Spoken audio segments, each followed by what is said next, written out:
подкаст. Како? Next Gen. Next Gen подкаст. Next Gen. Next Gen. Епизода 49 од Next Gen подкаст. Моето име е Георги Докузов, а мојот денешен гостин имам огромна чест да го угостам по втор пат. Станува збор за Тијана Ивановска од себе служилка. Јана, здраво. Моето прашање стандард, како си? Здраво, Георги. Многу пријатно секогаш на твојот подкаст. Многу ми е мило што се одзва по втор пат да дојдеш. И сега како ти го кажав ова, кога почнав, како секогаш моето прашање, како си ми текна дека претходниот гостин, не го прашав тоа што снимавме пред тебе, значи тука нешто, некој глич се случи, а вториот глич е што гостинот што снимаше пред тебе 50 епизода, ти си 49. Значи Матриксот го уништивме денес. Сам да спомнам, пред да почнеме со разговорот, заслужни за оваа денес наша средба или разговор кој ќе водиме со Тијана, се Македонски Телеком. Денес зборуваме во духот на T-eSports Championship. Пријавите траат до 8 септември. Првиот линк во опис може да ве однесе таму да се пријавите за некои од игрите. Counter 2, League of Legends, Brawl Stars, Rocket League и да не ги набројам некои од другите, не ги кажам погрешно и после да испаднам крип, така што си имате се на линкот. Шансата е да се пријавите, тоест да си дадете шанса да се квалифицирате прво и понатаму да се најдете на главниот турнир кој ќе се одржи во Будимпешта и да освоите главната награда од 100.000 евра. Тоа мислам дека звучи доволно добро. Very nice. Сега јас и ти денес задачи имаме тука. Минатиот пат зборевме доста различни теми. Јас прескаваш отвори за да се потсетам. Тоа беше пред без малку година дена, некако брзо, као да времето. Зборев на некои други теми. Денес сме тука малце да зборуваме околу геймингот од една друга аспект или од целата позадина психолошка што се случува во тој свет. Па сега сам да те прашам, например, кои се тие карактеристики, например, што ние може да ги воочиме или што ти ги воочуваш како човек што на дневно ниво работи со луѓе, нели тие луѓе се, ако збориме, и е геймер или не е геймер, па да видиме кај оваа страна од тие што се геймери, со кои ти имаш можност секојдневно да комуницираш, кои се тие карактеристики што ги имаат тие луѓе? И ти самата си... Јас сум геймер. Да, па во суштина не сум љубител на етикетирање на луѓе, меѓутоа можам да кажам за некои нешта кои што јас сум ги доживеала како личност, што ми биле слични во поглед на моите клиенти и генерално луѓето со кои што имам некоја интеракција. Геймерите се често пати љубопитни луѓе и мене тоа многу ми се допаѓа, затоа што секогаш има интересни теми на разговор. Во литературата и во секојдневието често пати носат стереотип дека се nerds, дека се geeks, дека се интроверти, дека се затворени. Всушност, геймерите се релативно луѓе што имаат отворен светоглед, да кажеме. И особено што веќе во модерно време игрите прават конекција помеѓу луѓе од најразлични континенти и држави. И така што еден просечен геймер, да кажам, има многу пријатели од голем дел од различни држави во светот, што, например, е релативно ограничено преку секојдневната комуникација. Така што пред себе рекла дека се луѓе кои што се љубопитни, луѓе кои што сакаат да размислуваат надвор од кутијата или on outside of the box, што го велиме. Се луѓе кои што сакаат да ја најдат суштината, да ја најдат длабочината во нештата. И се релативно луѓе кои што можат да се вклопат во тимски активности, можат да се вклопат во група, да го најдат своето место и на тој начин да придонесат за една хармонија, да кажеме, во... А од каде мислиш дека потекнува тој некој стереотип? Ти го отвори одговорот твој со тоа дека, нели, често знае да се спомне за некој многу игра, он као игра затворене, гейма, знаеш, во свој свет живе, нели ти работи да се поврзат со тоа? Од каде мислиш дека тоа потекнува? Сметам дека тоа е веројатно некој родителски стереотип, затоа што кога ние го гледаме нашето дете како седи пред компјутер, се чувствуваме или нашата перцепција вели дека е затворено, дека не комуницира со никого. Всушност тој може да имели таа милион пријатели на кои што ги запознал преку игри и може да патува кај нив и да ги посетува и да се гледаат и во живо и во реален свет и дури и да одат на турнири и да се надпреваруваат заедно. Така што тоа е само едно странно гледиште и да заработува многу релативно, пошто во еспортовите веќе фондот за добивки и за освојување на награди е речиси на исто ниво како Вимблдон, например, во интернационалното првенство по Дота, например. Сумите се тука. Така што веќе да, тоа е едно истражување што прави лани, кога гледав нашиот Сакса кога играше на TI на Dota International, така што сметам дека тоа е само едно странно гледиште и веројатно некое многу површно гледиште кога ние не можеме да допреме до нечив свет, па онда го сведуваме на нешто најпросто. А например што вика науката, твој тоа што се случило сега со низа на луѓе што си комуницирала, што си зборила, што си им или си им помагала, тоа ти е професијата. Влие ли тоа на луѓето, тоа што зборевме од дома, например, ако тебе те гледат некој од дома и те става во тој некој свет, што всушност нели у суштина не мора да значи, бидејќи он нема само доволно информации за да го разбере тоа свет, дека има и друштво. Преска зборевме со Јане, беше гостин, зборевме за тоа дека јас имам такви сеќавања за луѓе, толку луѓе знам од ЦС и ги знам по некои работи, по некој влие што не ми е јасно, кога не памтам многу работи денес од секојдневниот живот и од сега, нели, клиенти работата што имам, јас сум доста динамична околина. А памтам као луѓе од ЦС, као тој некој свет да си бил некоја планина кај што живееме, не се ни знаеме, тоа е 2007-2008, немаме ни Facebook и Instagram, као сега сите да се видиме.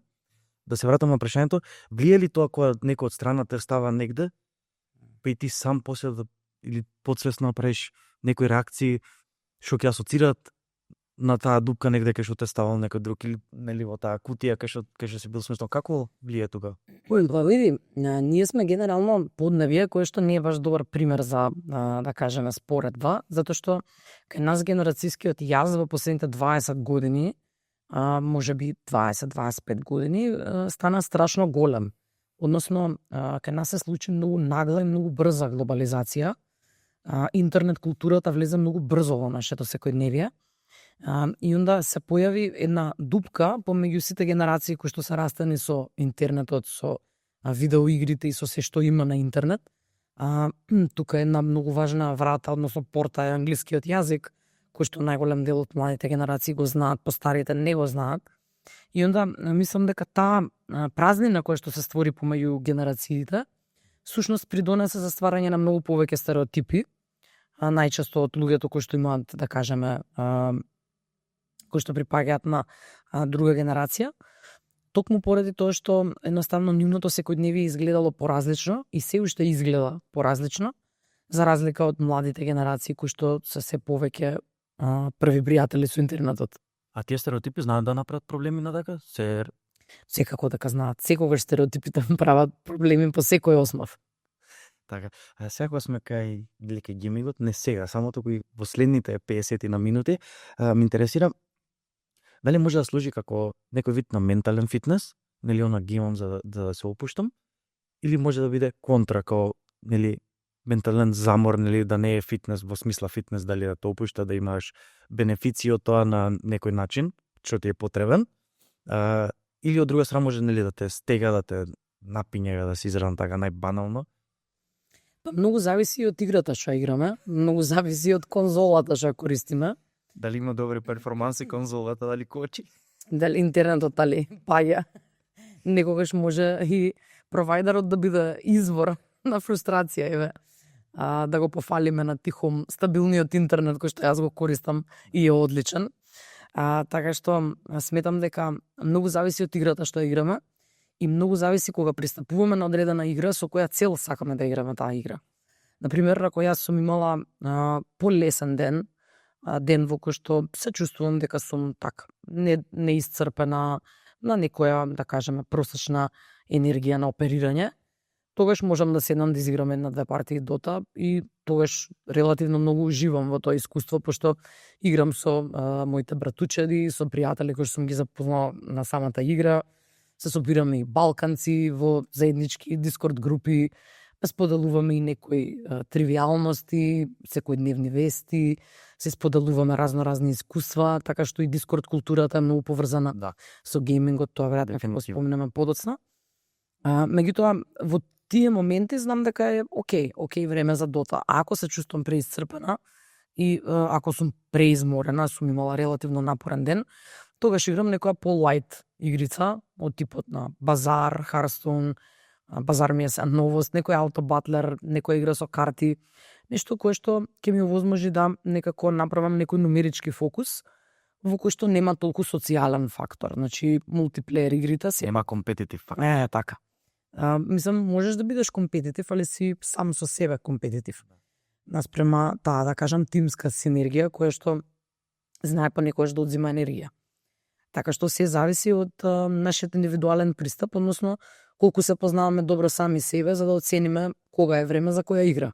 Така, значи дефинитивно може да биде и двете сценарија да бидат уклучени. Може. Јас пресхава ще кажа дека брат ми ги има, нели, тоа му е као дел од дневниот ритуал, нели, издвојува време за тоа после работа, нели, нормално тоа време по некоја практика би требало да биде одвоено за активности за себе, што себе, нели, претходниот дел од денот си го посветил, нели, професионално, но се напнува премногу и премногу го доживува, значи тој процес, мислам, и се слуша преку 3 соби, дека е многу сериозна работата.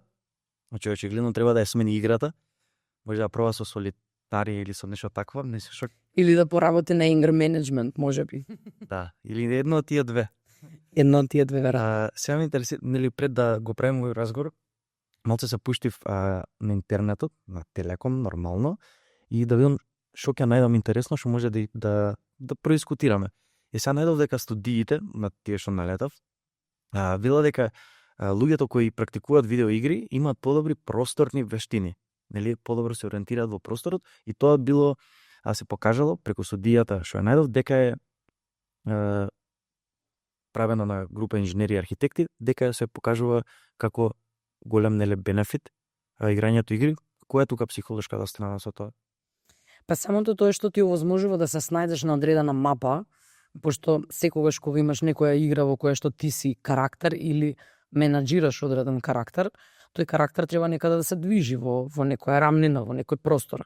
И са најчесто тој простор е дизајниран од самите производители на играта да биде во одредена форма. Значи, некаде ќе можеш да поминеш, некаде не можеш да поминеш, некаде треба да се сокриеш, некаде треба да внимаваш да не те гледа некој. Треба да се. И така натака.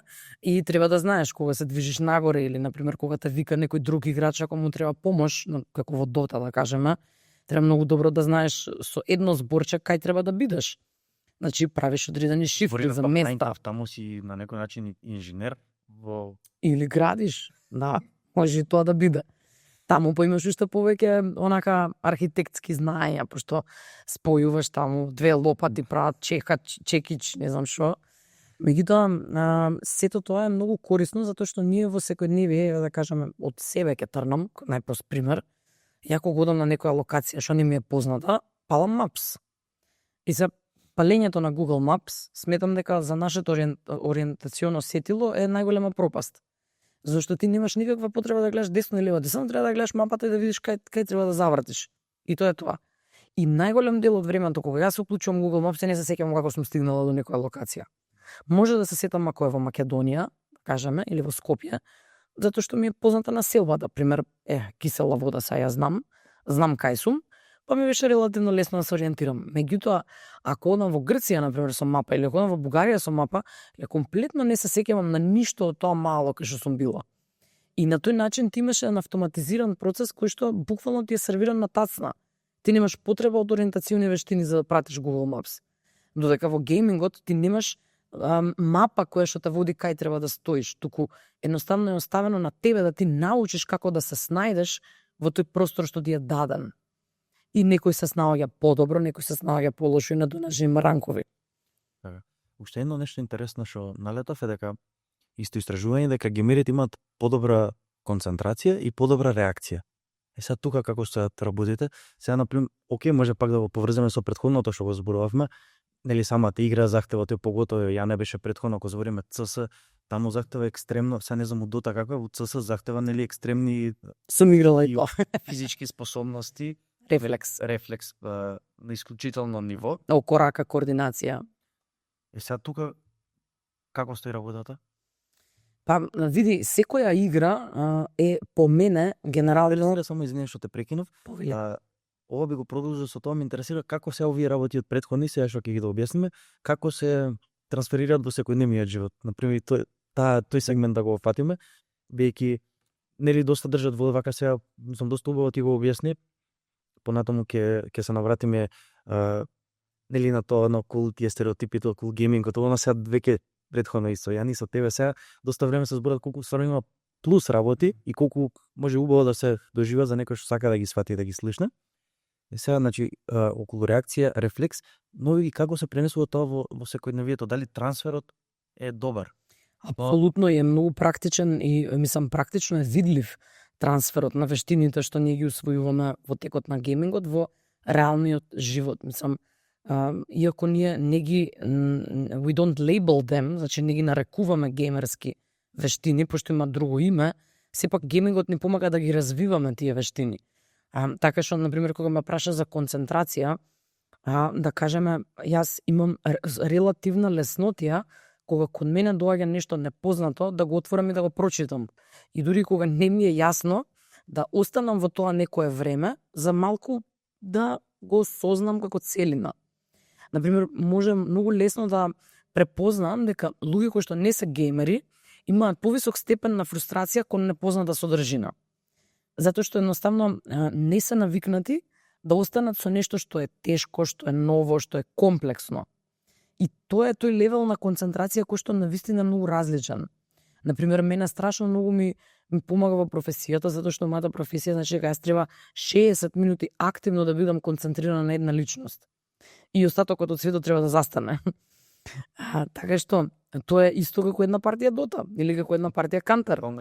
Значи, ти во тој момент кога си in-game и кога си во сред акција, за тебе светот мора да застане, пошто треба да си комплетно фокусиран на тоа што се случува во самата партија. И тоа е, да кажам, една феноменална вештина каде што ти учиш како да ги микроменаџираш сите твои капацитети и таленти и да ги усмериш кон една цел, а таа цел е да победиш. Или да научиш како да победуваш. Нешто ми е интересно сега кога те слушам, доста например работи ги пронаоѓам во себе од овој мовет што го правиме, а не сум геймер и сега да те прашам што мислиш, дали има доста сличности меѓу мојата работа например што ја правам и геймингот, пошто ја на некој начин сега кога размислам, не сум геймер, значи не играм видео игри, некој ако ме праша дали играш видео игри, не играм и затоа ме нападнавте сите на подкастот со Дамјан, бидејќи не знаев некои работи и тоа е вистина и си го прифаќам. Дали има некоја поврзаност, например, јас работам и сега пред мене можам да избрам тука 8 програми имам за нели сега по склопна околности сум инженер на звук за овој подкаст и видеомонтажер и креативен од време на време и дизајнер, нели тие алатките се доста захтевни. Тоа некако е некој вид на игра устари. Па се е игра, значи во суштината на геймингот, геймингот е многу длабок. Тоа е култура на живење. Геймингот, играњето постои од како постои човештвото. Значи, ние можеме сега да зборуваме за модерните електронски спортови, меѓутоа игрите постоеле од самиот постанок на човештвото. И спортот е игра. И боричките вештини се игра. Да. Значи, ова е единствената разлика што ова е виртуелна игра. Меѓутоа ние како човек, како живо бит имаме потреба да си играме. Затоа што тоа е наша внатрешна потреба на нашето внатрешно дете да на некој начин останеме љубопитни, да останеме желни да истражуваме и да отвараме нови гледишта кон светот. И таа игра не мора да биде, не значи дека ти не си геймер ако не играш електронски спортови, а можеш да играш бридж, можеш да играш карти, можеш да играш уно со пријатели, можеш да играш board games. Да. Ја обожавам board games, кога ќе седнеме со друштво, нас не е тоа најзабавно. И тоа е гейминг. И board games е гейминг, иако не се виртуелни. Меѓутоа, таа љубопитност е нешто кое што на секој човек му е потребно. И буквално ние, иако имаме по 30 и кусур години, кога ќе се собереме како друштво едно, на Монопол нема шанси да не станеме деца. Или на Риз. Не ги отиш. На Риз. Така да, тоа се во денешницата, тоа се толку луксузни моменти кога тебе ти е дозволено да бидеш дете во едно време у кое што се бара од тебе да бидеш константно возрасен, тоа е премија. Да со ова веќе отвараме некои малце посериозни теми. Испомнавме Google Maps, таму се насети веќе овој мовет што ни нели колку работи ни се возможени. Читав гледајќи некои истражување на друго, најдов на истражување исто за ChatGPT и за тоа колку се намалени капацитетите како група на луѓе што го користи на дневно основа, на страна од нели луѓе што не го користат. Тоа е малце запрепастувачки. Баш гледав одличен подкаст на Diary of a CEO на тема вештачка интелигенција. како влие малце застрашувачки искрено, онака како гледаш ти на тоа? Сакам да го надоврзам со уште едно нешто, извини ќе те прекинам. Што зборев, нели, моментот ти да осознаваш работи, да ги победуваш, и сега кога ќе се навратам јас назад, највеќе некако, нели, напредуваш нормално, едноставно стануваш подобар со тек на ден, и сосем највеќе нешто што ми има оставено печаток е тоа колку порано, например, јас Photoshop прв фотограф некаде 2010-та, тоа е пред 15 години, и ми текна колку време ми требаше за да научам, значи една глупава работа, небитна, и денес, знаеш, што многу на Инстаграм што можеш да напишеш да тргнеш позадина, значи тој процес у мојата глава како се развил, како корпорација некоја што работи да го реши најглупиот проблем на светот. Исто, например, ми текна на последната мисија од првиот град, GTA San Andreas, например, колку работи сваќаш требу себе да пронедеш за ти да ги имплементираш. Тоа е гейминг. Гейминг е да си играш со позадини, да си играш со нијанси на сликата, и тоа е играње. Самиот тој момент, таа фасцинација на колку време се вложиш ти за нешто да го, знаеш, стварно да го као да го направиш. Копаш, нели, не знаеш, ти си као човек фрлен у тоа без никакво познање и гребеш, копаш, правиш нешто на некој начин, и така кога ќе ги поминеш работите, веројатно ти ќе ми кажеш, веројатно имаат бенефити за други работи во животот. Можеш да ги примениш. Апсолутно, апсолутно. Мислам, карактерот се гради на тој начин. Карактерот се гради низ игра. Ние не за џабе на децата до одредена возраст се што ги учиме кроз игра. Затоа што преку игра многу полесно се учи. И затоа што преку игра многу поефективно и многу попрактично се учи. Например, јас дури би, доколку би имала некогаш можност во животот, би отворила и прашање за геймификација на образование. Зошто кај нас образованието воопшто не е геймификувано и затоа е толку монотоно. Затоа што кога ќе видите вие просечен студент 10% му е отворена љубопитноста за студиите. Па и помалку. Може би помалку. Знаеш, сега ова го треснав од рака процентот. Строги 10. Добре. Меѓутоа, знаеш, нема љубопитност. Ти не си љубопитен, затоа што тоа е толку сува материја, што, например, ако ти биде сервирана во вид на некоја игра, што ти имаш achievements и каде што, знаеш, ти се отвара нова мапа, па тука на таа мапа има нови нивоа на знаење и така натака, ја гарантирам, тврдам со се што имам како искуство професионално, дека процентот на интерес ќе биде многу поголем кај сите што студираат или средношколци и така натака. Да, дефинитивно. Мислам дека треба сериозен фокус и на таа тема да се стави, дека и таму е нужно дека да има некои реформи и да се смени општо околината. Сега не знам од каде потекна таа околина, порано сме живееле веројатно во друго општество, други биле правилата и функционирала таа игра. Мислам дека повеќе треба да се сврти. Па едукацијата и играта одат заедно рака под рака. Иако е малку оф топик, меѓутоа имаш апликација типот на Duolingo. Duolingo е најдобрата апликација што може да постои. Duolingo е апликација која што те мотивира да сакаш да учиш јазик. Дури јазик што не си ни ти текнало да го учиш, само пошто ти е тука достапен и пошто апликацијата те мотивира секој ден да правиш дејстрик, тоа е геймификација. Тоа е проста геймификација, ствари. А имаш и бенефит, знае. Крајниот резултат ти знаеш да збориш јазик, човече. Така да, тоа е апликативно на било која наука, што функционира со лингвистика, се можеш да ставиш во него, дури на Duolingo има и математика. Да. Го спомнавме ChatGPT, не испадне како го скокаме, дека го заборавме, не ни е денес тема, а ме интересира како гледаш ти на тоа. Пишуваше намалени за 65% способностите. Па види, јас сметам дека многу е важно зашто го користиш ChatGPT, исто како и геймингот и како и секој друг аспект од нашиот живот, за се има употреба и злоупотреба. Значи, се можеме ние да употребуваме или да злоупотребуваме и тоа е наша лична одговорност како ќе го користиме. Например, ако јас сум добра во нешто, релативно добро го правам и го користам ChatGPT за да ми скрати време, тоа е окей. Тоаш немам што да губам, затоа што правам нешто практично, ја знам материјата.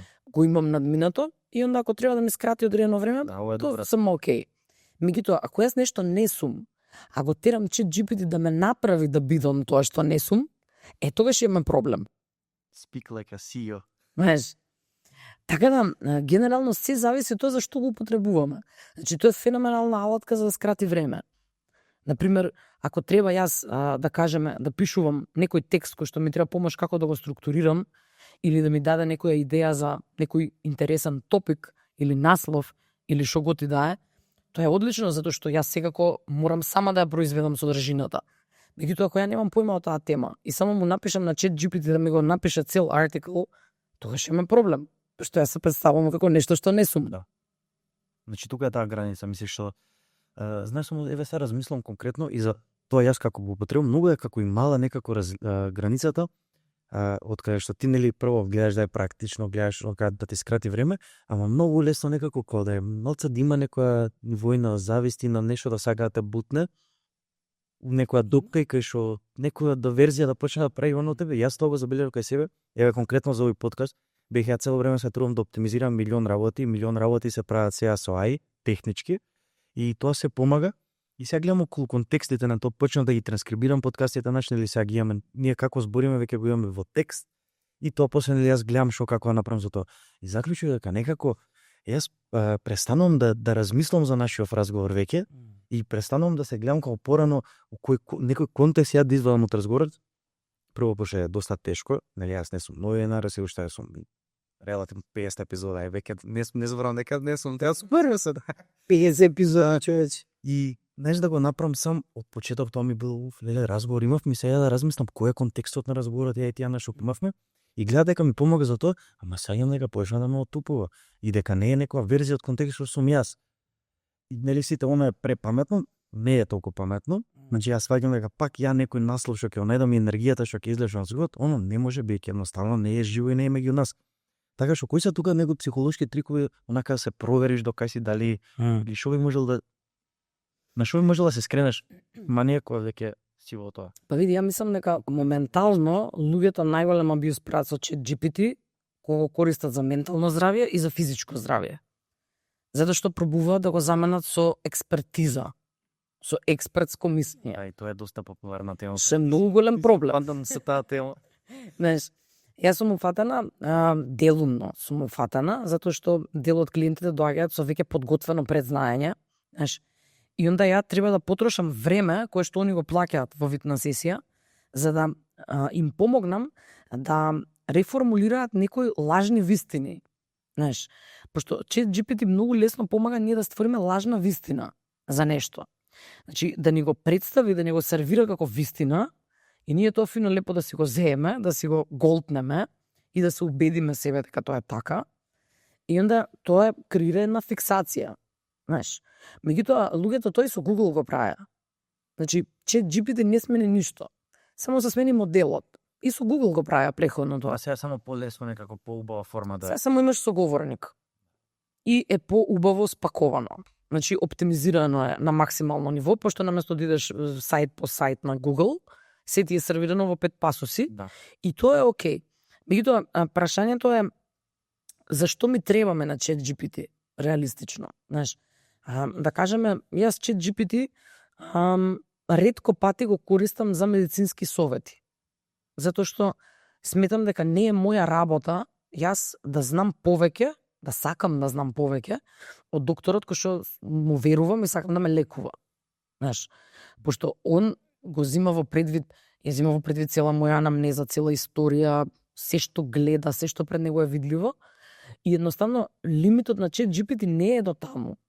Значи, он е добар само во некои генерички информации, знаеш, во некои општи информации. Меѓутоа, он не е добар во специфика. Иако сега имаш ти опција да му раскажеш, јас сум Тијана и имам ова и ова и сакам да знам ова и ова. Меѓутоа, он не памти се. Дури ако му кажеш запамти го, може да не го запамти. Така да, мислам, суштина, реално зборам, беќе јас зборам со доста технички листу, суштина е барем 100 пати поглупо него ваше ќе го биде дека е. Значи, мора предпазливо стварно бидејќи мора предпазливо и тоа е тоа што зборам. модел на предикција. Лична одговорност е, како и се останато во нашиот живот. Готово тие теми, психичко, физичко здравје. Значи, ти се можеш да правиш, за се имаш право да правиш, ти си слободен граѓан, имаш право на личен избор, да, знаеш. Меѓутоа, до тебе какви избори ќе направиш? Значи, дали ќе одбереш нешто да злоупотребуваш или ќе го одбереш да го употребуваш и да го користиш? Значи, лесно е на крајот денот, кога ќе се представа така работите, стварно е до тебе. Ние цело време нешто некои хакови сакаме, ама суштина е многу едноставно. И треба да се избегнува да се злоупотреба таа мера, како што се настојува и со овие, значи некои нови податоци, веќе се помасовно луѓето пробуваат веќе секој проблем да си го решат со тоа, мада мислам дека тоа е дека ќе пукне до негде таа работа. И сега кога сме кај се вратиме кај геймингот сега, отидовме веќе Ој, ќе почнеме геополитика. Ме интересира доста од голем број од игрите, не сите, но доста голем број се и тимски игри. CS е конкретно е тимски игра, да речеме. Ме интересира колку снаоѓањето во тим, нели виртуелно во игра, после може да отслика или да создаде нешто за тебе позитивно во твојот карактер и то како се отсликува твојот карактер во реална околина со луѓе.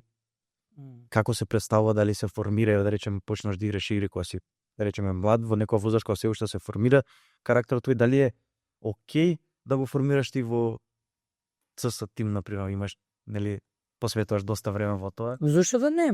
Зошто да не? Знаеш, сепак стои тоа дека не може не треба сите да бидат геймери, не треба да бидеме сите јајца на јајца да личиме исто, знаеш. Геймингот е само една форма на изразување, што викам ја на self-expression. Меѓутоа е убава форма затоа што ти учиш како да бидеш дел од некој колектив, особено во групните и спортови. Има индивидуални, таму други карактеристики се учат, знаеш.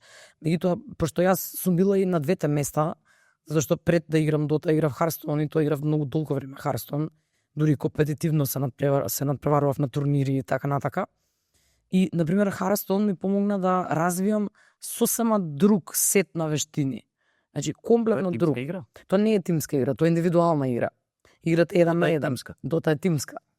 Знаеш, значи, ако додека играв Hearthstone, например, мене ми помогна многу во да кажеме лидерска улога, пошто сум собственик на доел, на бизнис, знаеш, во decision making Hearthstone игра каде што треба за кратко време да донесеш најдобрата одлука.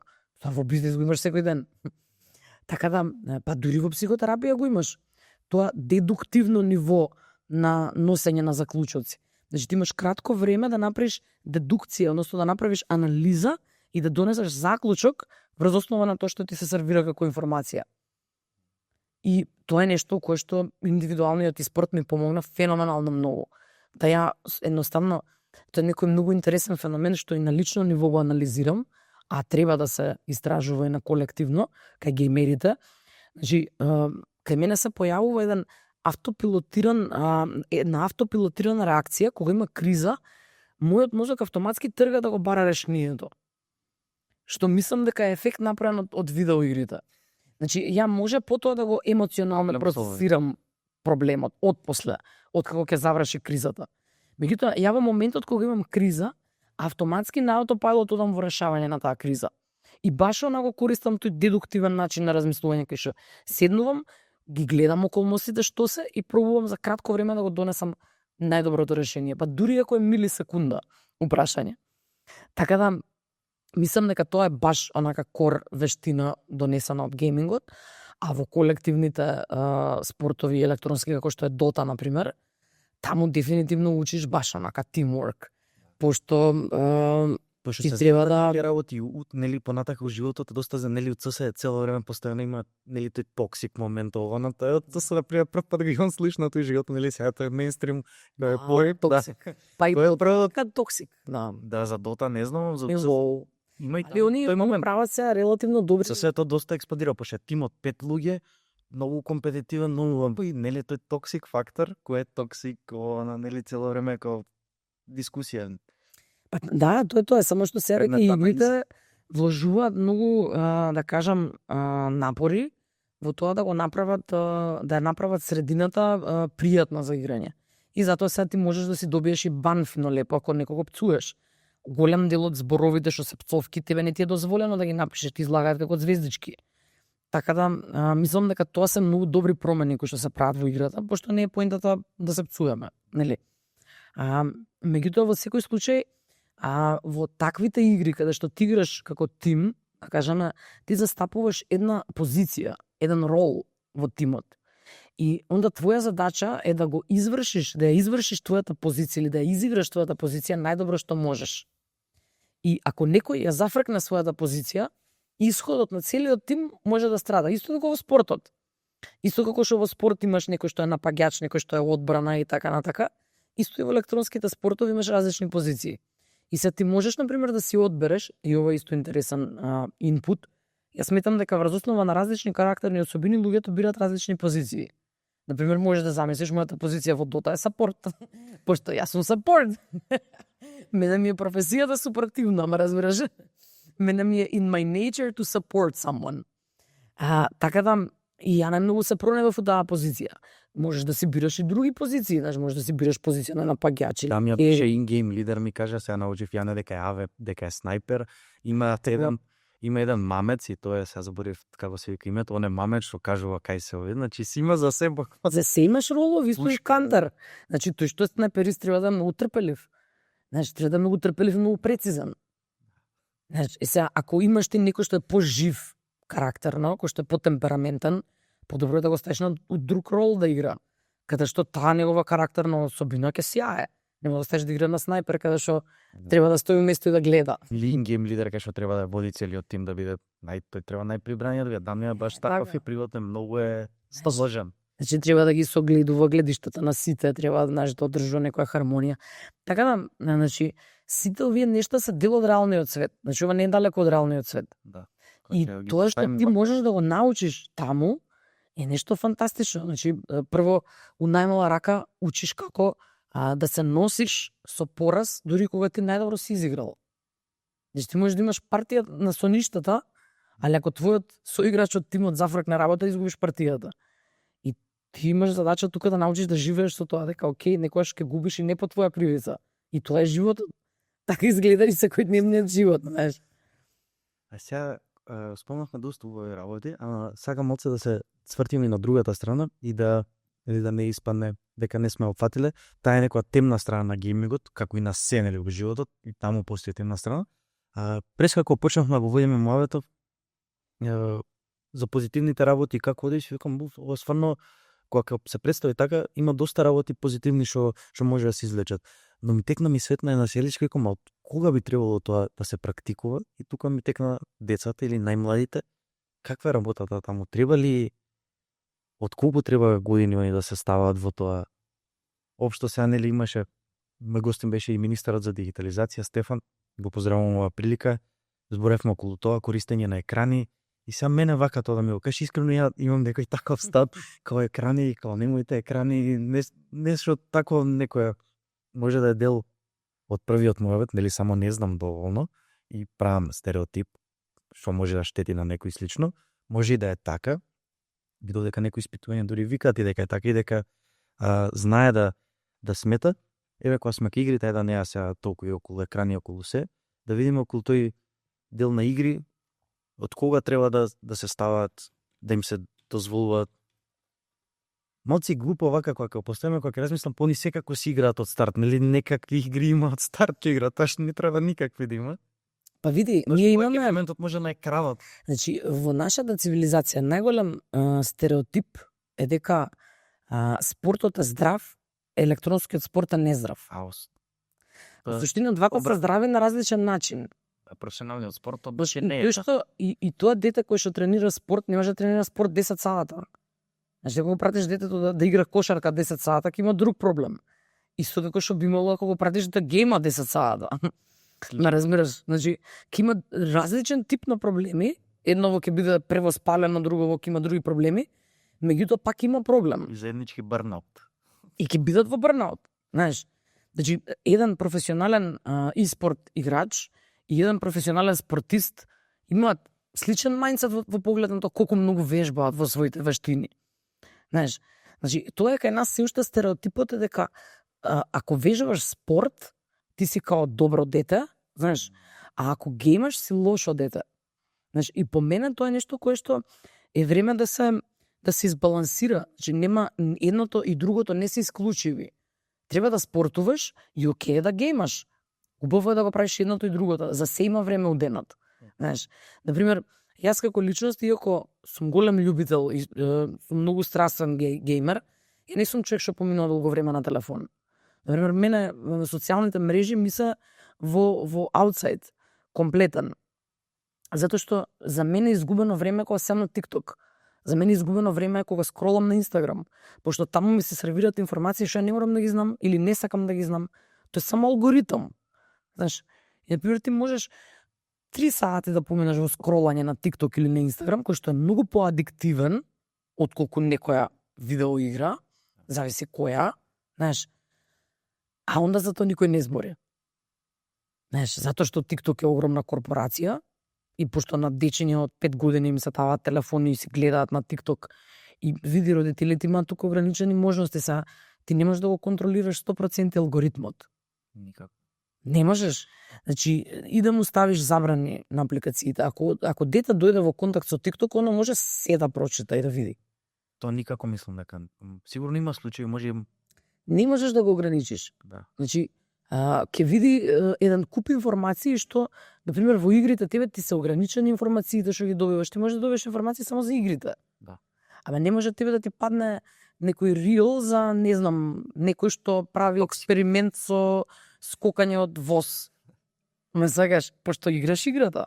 Значи ќе добиеш контент кој што е ограничен само на тоа што го правиш. Додека на TikTok и на Instagram Reels и тие механизми што се многу поадиктивни, по мене, те се многу поопасни. Се нормално, во психологија има, тоа се вика IGD или Internet Gaming Disorder.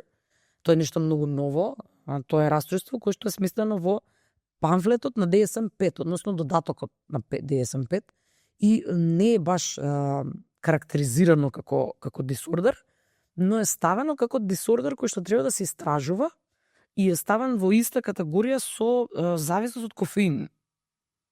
Значи, таму е ставен, ако зборуваме за стручно патолошки за геймингот.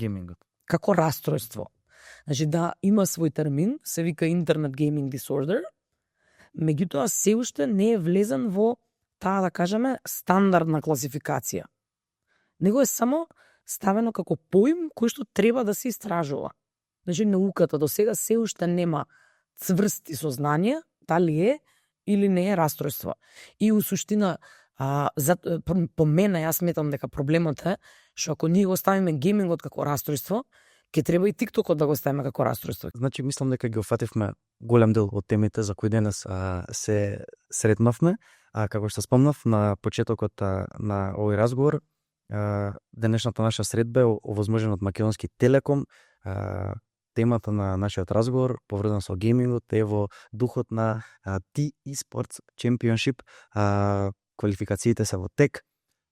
Можност за регистрација имате до 8 септември, тоа се некои десетина дена од моментот кога го гледате овој подкаст. Првиот линк во описот ќе го однесе на страната каде што ќе ви биде се појаснето. Пријавете се и не пропуштете шансата да заработите награден фонд од 100.000 евра. Спомнавме дека тоа звучи добро. Што е тоа што не го спомнавме во овие 50 минути? Треба да го спомнеме на крај. Ја мислам дека е убаво да се следи растот и развојот на човештвото и да се обидеме и ние како луѓе да го следиме се она што младите ни го носат како нивна потреба, како нивна перспектива, затоа што сепак на крајот на денот светот останува на младите, а на нас останува да избереме само дали ќе бидеме дел од тој свет или ќе бидеме исклучени и ќе останеме во мракот. И во функција на тоа, јас би сакала да додалам една сесија лично од мене на оној кој што ќе освои прво место во турнирот во некоја од игрите, кој што ќе оди во Будимпешта за да поработиме малку на подготовка за некој меѓународен шампионат или нешто слично. Одлично, верувам дека тоа ќе му биде од корист. Фала ти многу што го сподели тоа кај мене, намеримо. Значи, ги спојуваме геймерите и психолозите, тоа беше и идејата со Македонски Телеком која направивме. Значи, првата епизода е некоја психолошка страна од геймингот, која денес верувам дека ја офативме баш 360 заедно со Тијана. Вториот дел е практичниот дел. Тоа го гледате во следната епизода со Јане. Збориме како е да си практично геймер, со кои се работи се соочуваш, какви предизвици треба да надминуваш на дневна осова за да си во таа некоја околина, за да бидеш успешен геймер. За сите вие идни успешни геймери, првиот линк во опис ве носи на T-eSports Championship. Пријавите се до 8 септември. Мислам дека ги сејавме сите теми, сакам да ти се заблагодарам што дојде. Фала ти на тебе. Ти си втор пат кај мене, правев некој рекеп на овие 50 случувања, 50 разговори, сад ти да бидеш една од луѓето, како што беа неколку во последните 5 епизоди, кои веќе беа еднаш, да направиме уште еднаш да се видиме, кај сме, што сме, нели, беше некако тоаш 20 и некоја, сега Да го затвориме епизод, да го затвориме кругот и со нови сили да продолжиме натаму. 49-та епизода од Next Gen подкаст, пардон, снимаме касно, веќе почнав малце да пагирам. 50 и нешто минути сте со нас, за тоа сакам да ви се заблагодарам во оваа прилика. Тоа е тоа за денешната епизода, до следно гледање, пријатно.